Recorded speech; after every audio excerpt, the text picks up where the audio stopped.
নমস্কাৰ এই মুহূৰ্তত লৈ আহিছো এটা বিশেষ খবৰ লোকসভা নিৰ্বাচনৰ পূৰ্বে পুনৰ কংগ্ৰেছত মুখ্য আঘাত দেখিবলৈ পোৱা গৈছে এবাৰ 4 শতাধিক কংগ্ৰেছ কৰ্মীয়ে বিজেপিত যোগদান কৰিছে প্ৰায় 4 শতাধিক কৰ্মচাৰী এবাৰ কংগ্ৰেছ কৰ্মচাৰী সকলে এবাৰ বিজেপিত যোগদান কৰিছে আৰু এয়া লোকসভা নিৰ্বাচনৰ পূৰ্বে পুনৰ এক কংগ্ৰেছত মুখ্য আঘাত দেখিবলৈ পোৱা গৈছে সবিশেষ জনাবলৈ চেষ্টা কৰিম এই মুহূৰ্তত নিৰ্বাচনৰ প্ৰাক মুহূৰ্তত কাছাৰৰ লক্ষীপুৰত কংগ্ৰেছত বৃহৎ খহনীয়া দেখিবলৈ পোৱা গৈছে এবাৰ পুনৰ এক মুখ্য আঘাত কংগ্ৰেছত কিয়নো একাংশ এবাৰ নিজৰ দল পদত্যাগ কৰিছে কংগ্ৰেছ দল ত্যাগ কৰি এবাৰ বিজেপিত যোগদান কৰিছে প্ৰায় 4 শতাধিক কংগ্ৰেছ নেতাকৰ্মীয়ে কংগ্ৰেছ দল ত্যাগ কৰি শিলচৰৰ প্ৰাৰ্থী পৰিমল শুক্লবৈদ্যৰ উপস্থিতিত কংগ্ৰেছ নেতাকৰ্মীয়ে যোগদান কৰিলে বিজেপিত আমি জনাই আছো এই মুহূৰ্তত এটা বিশেষ খবৰ কিয়নো আগন্তুক লোকসভা নিৰ্বাচন আৰু লোকসভা নিৰ্বাচনৰ পূৰ্বে এনেদৰে এবাৰ পুনৰ মুখ্য আঘাত দেখিবলৈ পোৱা গৈছে কংগ্ৰেছত নিৰ্বাচনৰ প্ৰাক মুহূৰ্তত কাছাৰৰ লক্ষীপুৰত কংগ্ৰেছত বৃহৎ খহনীয়া কংগ্ৰেছ দল ত্যাগ কৰি বিজেপিত যোগদান প্ৰায় 4 শতাধিক কংগ্ৰেছ নেতাকৰ্মী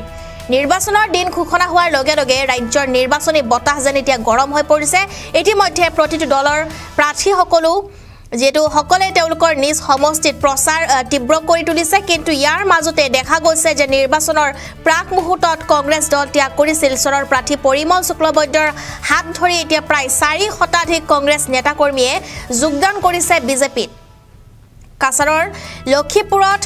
আজি বিজেপিৰ পৃষ্ঠা প্ৰমুখ সভাৰ জৰিয়তে লক্ষীপুৰ বিধানসভা সমষ্টিৰ কেইবাজনো পঞ্চায়ত আৰু লগতে আঞ্চলিক পঞ্চায়ত সদস্য আৰু এজন যেটো ওয়াৰ্ড কমিশনাৰ সহ প্ৰায় 4 শতাধিক কংগ্ৰেছ নেতাকৰ্মীয়ে আনুষ্ঠানিকভাৱে যোগদান কৰিছে আজি বিজেপিত লক্ষীপুৰ বিন্নাকান্দিত অনুষ্ঠিত এই পৃষ্ঠা প্ৰমুখ সভাত বিজেপিৰ ৰাজ্যিক সাংগঠনিক সম্পাদক ৰবীন্দ্ৰ ৰাজুজি লগতে লক্ষীপুৰৰ বিধায়ক কৌশিক ৰয় আৰু শিলচৰ লোকসভা সমষ্টিৰ বিজেপি প্ৰাৰ্থী পৰিমল শুক্লবৈদ্যৰ হাত ধৰি এনেদৰে এতিয়া বিজেপিত যোগদান কৰিছে কংগ্ৰেছী সকলে আৰু লগতে এই আজিৰ লক্ষীপুৰৰ বিশাল সভাৰ জৰিয়তে শিলচৰ পৰিমল শুক্লবৈদ্যই শিলচৰত তেওঁৰ নিৰ্বাচনী প্ৰচাৰো আৰম্ভ কৰিছে যেটো এতিয়া সকলো প্ৰাৰ্থী নিৰ্বাচনী প্ৰচাৰ আৰম্ভ কৰিছে আৰু শিলচৰটো এবাৰ পৰিমল শুক্লবৈদ্যই এনেদৰে এতিয়া প্ৰচাৰ আৰম্ভ কৰিছে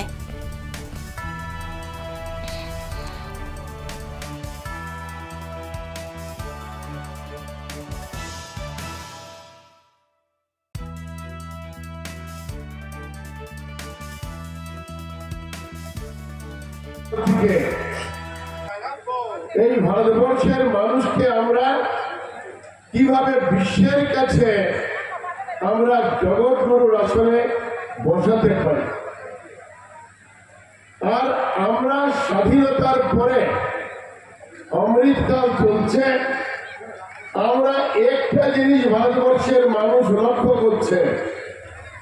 সমগ্র বিশ্বের মানুষ লক্ষ্য করছে যে ভারতবর্ষকে যদি বিশ্বগুরুর আসনে নিয়ে যেতে হয় তাহলে তার নেতৃত্ব চাই আর এই নেতৃত্ব আমরা সবাই জানি যে আজকের দিনে একমাত্র ভারতীয় জনতা পার্টির আজকের প্রধানমন্ত্রী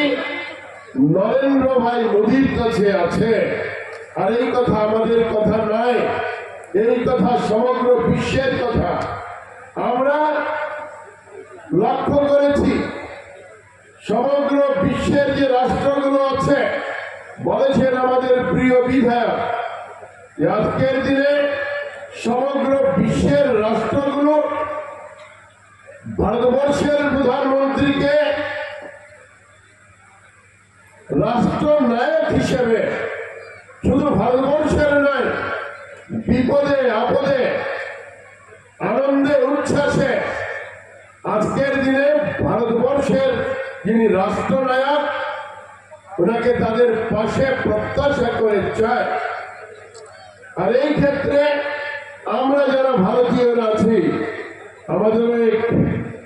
সুবর্ণকাল বলতে হবে এই সুবর্ণকালে আমরা লক্ষ্য করছি যে বিশ্বের অনেক রাষ্ট্রনায়ক আছেন